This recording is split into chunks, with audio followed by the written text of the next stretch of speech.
मराठी अस्मितेसाठी ठाकरे एकत्र, पाहुयात त्या संदर्भातल्या टॉप 9 बातम्या। शक्य असेल तर दोन्ही भावांनी एकच पक्ष करावा, सुधीर मुनगंटीवारांचं मोठं वक्तव्य। तर मुनगंटीवारांच्या सल्ल्याने राजकारण चालत नाही, अनिल परब यांचा निशाणा। मराठी या विषयावर काहीही दूरपर्यंत राजकारण झालेलं नाही।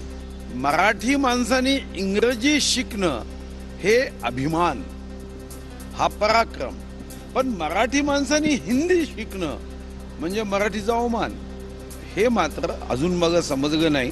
कदाचित अजून एक 50-100 पुस्तकं वाचल्यानंतर लक्षात येईल। चांगली गोष्ट, आमच्या शुभकामना आहे। दोघे भावांनी एकत्र यावं, एकत्र राहावं, आवश्यक असेल दोन पक्षाचा एक पक्ष करावा। केडिया भाजपची पिलाबळ, तोडा फोडा आणि राज्य करा हाच यांचा डाव। उद्धव ठाकरेंचा भाजपवर हल्लाबोल।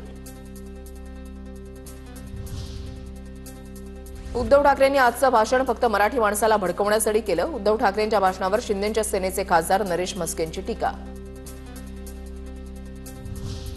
ठाकरे बंधूंच्या विजयी मेळाव्याला विविध पक्षातील नेत्यांची उपस्थिती। मेळाव्याला सुप्रिया सुळे, जितेंद्र आव्हाड, कॉम्रेड अजित नवले, प्रकाश रेड्डी, महादेव जानकर, भालचंद्र मुणगेकर, शेकापचे जयंत पाटीलही उपस्थित।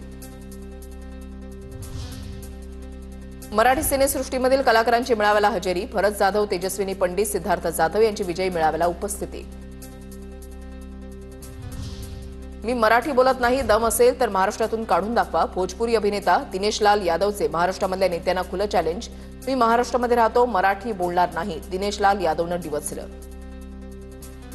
तो हमको महाराष्ट्र से निकाल के दिखाए।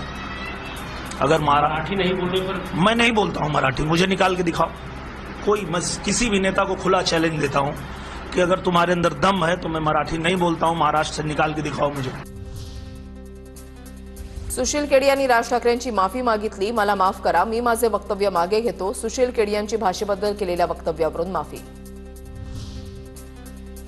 मराठी भाषेवरून केलेल्या मुजोरीनंतर मनसैनिक आक्रमक। उद्योजक सुशील केडियाचं ऑफिस मनसैनिकांनी फोडलं।